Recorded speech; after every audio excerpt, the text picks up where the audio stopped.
Hello everybody, welcome back. If you're new here, this is NIOS Made Easy. On this channel, we do subjects prescribed by the NIOS board for the secondary and the senior secondary classes. If this interests you, please take a moment to subscribe. In today's video, let us look at questions that have come in the previous year question papers. These are Excel questions that have come in the theory paper. Let us read the first question. In an Excel worksheet, if cell A1 contains the basic salary of a person as 12,000 rupees, cell B1 contains the car allowance as 1,500 rupees, and the cell C1 contains the house rent allowance as 5,000 rupees. Write a formula to calculate the following. You are supposed to calculate the gross salary and the net salary. 2 points here. Firstly, in this question, you can see terms like car allowance, basic salary, house rent allowance, etc.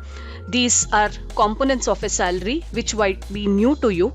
Do not get overwhelmed by these terms. Even without understanding what these are, you will be able to put the formulas for the questions asked. Secondly, this is an Excel question which is in the form of a statement problem. So whatever details are given here in the question, you should be able to translate it into an Excel format, and this will help you get the answers better. As the first step, let us write what is already given to us in the question. We know that the basic salary is 12,000 rupees, and that is in the cell A1. We have the car allowance, which is 1,500 rupees, which is in the cell B1, and then we have the house rent allowance, which is 5,000 rupees, which is in the cell C1. Now that we have the details that are given to us in the question written down, let us see what we'll have to find out. We'll have to calculate the gross salary and the net salary. To do so, you do not have to already know what these are or what the formula has to be. In the question itself, you have the formula given to you. Gross salary is equal to the basic salary plus car allowance plus house rent allowance. This is what you are supposed to do to get the gross salary. All that you have to do is translate these terms here to cell references and create a formula that will work on MS Excel. That is what is expected out of this question. Now that we have written down what we are supposed to calculate, let us go ahead and do the visualization part. For this, you need to visualize the MS Excel screen. This is how it looks like. You can take a printout of the MS Excel snapshot and you can see this to understand how you can write it. As a part of this tutorial, I've already created the MS Excel table here. It has couple of columns and couple of rows here. Columns are identified by letters and rows are identified by row numbers. Now that our Excel table is ready, you can write a similar table in your answer paper as well. Now that your table is ready, let us go ahead to see how we can write the formula for these. It says that gross salary is basic salary plus car allowance plus house rent allowance. Go back up and see what you already had written from the question. Basic salary is in cell A1. Car allowance is in cell B1. House rent allowance is in cell C1. You have 12,000, 1,500 and 5,000 in these three cells. All that you have to do is identify these cells. In A1, you had 12,000. In B1, it was car allowance, which was 1,500. And in cell C1, you had the house rent allowance, that was 5,000 rupees. Just key it into the table like this. To make your understanding more easier, you can insert the text. This is the basic salary. This is the car allowance. This is the house rent allowance. The first question here is to calculate the gross salary. You do not have a gross salary column here, so you are supposed to create one. Now let us go to the next column, that is column D, where nothing is there, and you can call this as the gross salary column. So whatever formula you are going to apply, that is going to come here in this cell. As we can see, it becomes easier now. Gross salary is here, that is cell D1. So key it in. D1 is equal to basic salary. Basic salary is here. This is 12,000. But as per the rules for applying a formula in Excel, you are not going to key in the numbers directly.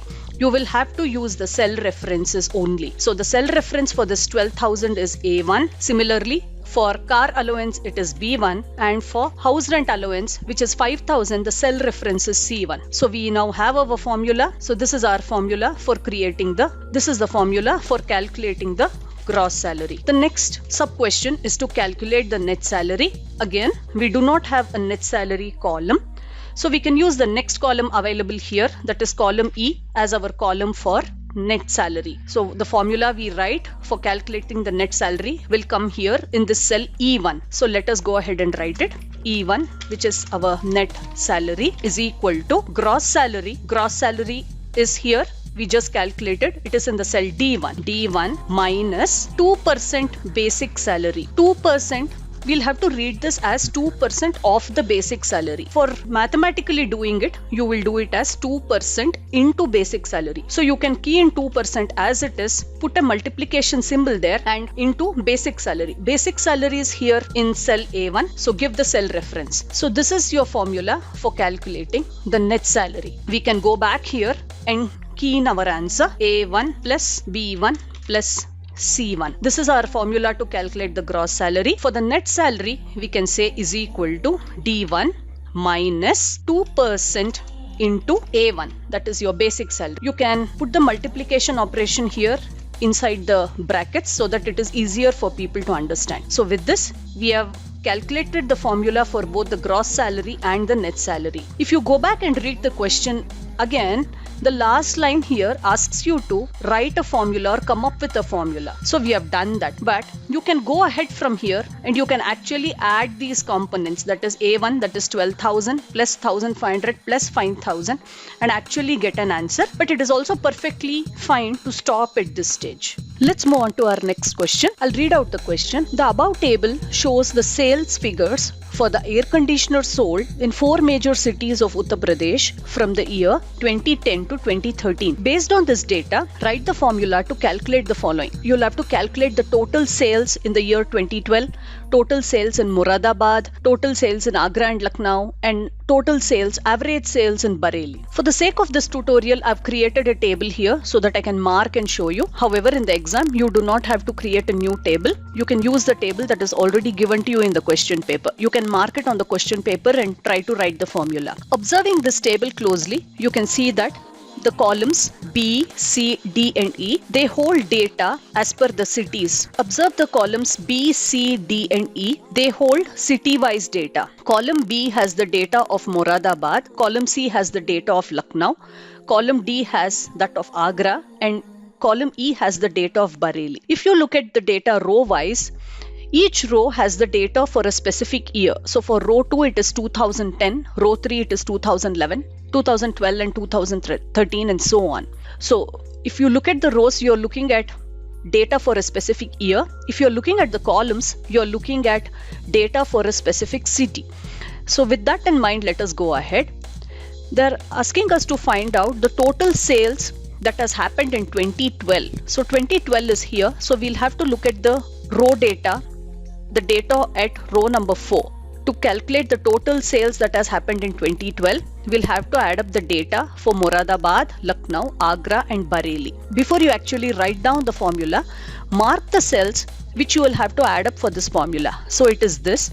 As we know, we do not write the numbers directly. We will have to provide the cell references. So here it becomes 900 plus 300 plus 700 plus 950. But when we write it, we'll have to say it as B4 plus C4 plus D4 plus E4. So that's the formula. Let's go ahead and write it is equal to B4 plus C4 plus D4 plus E4. This is the formula to calculate the total sales in 2012. The next question. The next question is to calculate the total sales in Moradabad between the years 2010 and 2013. Moradabad, the data of Moradabad will be in this column. So it is column B. And the years that we'll have to consider is 2010 to 2013. So all the 4 years. So we'll have to add up these 4 numbers. That is B2 to B5. So let's go ahead and do that. Is equal to B2 plus B3 plus B4 plus B5. Alternatively, this is the formula we applied, which is perfectly correct. We can also use the sum function that is already available in MS Excel, for which you will have to specify the cell range between B2 to B5. So let's go ahead and do that. So by using the sum function, it looks something like this. Both are valid and both can be written in the exam. The next question is the total sales in Agra and Lucknow between 2012 and 2013. Agra is here. This is the column for Agra, that is column D. Column C has the data of Lucknow, but we are looking at only 2 years, 2012 and 2013. So 2012 is row number 4 and 2013 is row number 5. So we are looking at only columns C and D in rows 4 and 5. So the data we will get is these. These are the 4 cells whose data we should be adding up. So it is 300 plus 700 plus 400 plus 400. So the cell references will be C4 plus D4, C5 plus D5. Let's go ahead and write that down. That is equal to C4 plus D4 plus C5 plus D5. This is the formula to get the total sales that has happened in Agra and Lucknow in these 2 years. Lastly, we have to find out the average sales that has happened in Bareilly between 2010 and 2013. 2010 to 2013 is all the 4 years that is available in the table. We are specifically looking at the sales data for Bareilly, which is on column E.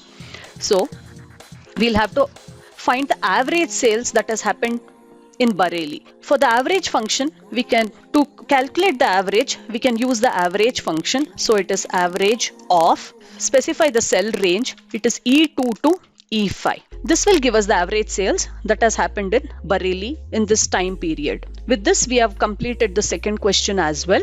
Let's move on to the next question. Let's go to the last question for this tutorial. There are 4 different formulas given, and we'll have to point out the mistakes in these formulas and write the correct ones. One good thing to do whenever we have brackets like these is to count the brackets. The brackets should always be even in number, which will mean that if you open a bracket, it should also be closed. So if the brackets are not closed, then the formula is not going to work. So let's go ahead and do this. Here we have 2, 3, 4, 5. So we have only 5, which is an odd number. So that means that for some expression in this formula, the bracket has not been closed. If you can see, after D1, we had to have a closing parenthesis here, which is not there. So that's the mistake here. So you'll have to close the brackets here. In the next question again, let's count the brackets. So it is 1, 2 and 3. It is again an odd number, which means that there is a bracket that has not been opened or not been closed properly. As we can see, in front of A1, we have not opened a bracket, but we have actually closed it after the expression. So that's the mistake. So you will have to put an opening brackets here to make this formula work. Moving on to the next question, as we can see already, we do not have a closing bracket after 5. Let's go ahead, count it and still find out. 1, 2, 3, 4, 5, 6, 7, 8 and 9. We have 9, which is an odd number.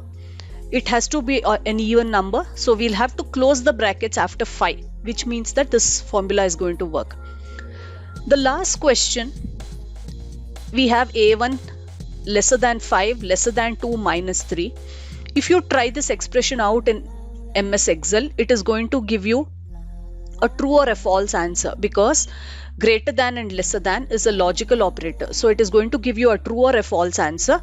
Whereas the next part of this formula, that is A1 plus 6 plus 3 minus 2, it is an arithmetical operation which will give you a number. So we cannot do operations with logical operations and arithmetical operations combined. So that is the mistake here in this question.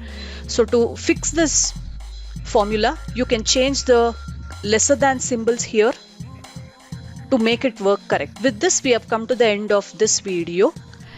If you found this video useful, do give it a like. Request you to share it with your friends who might benefit from this video. If you would like similar content, please do leave a comment. And please do subscribe to watch more such videos.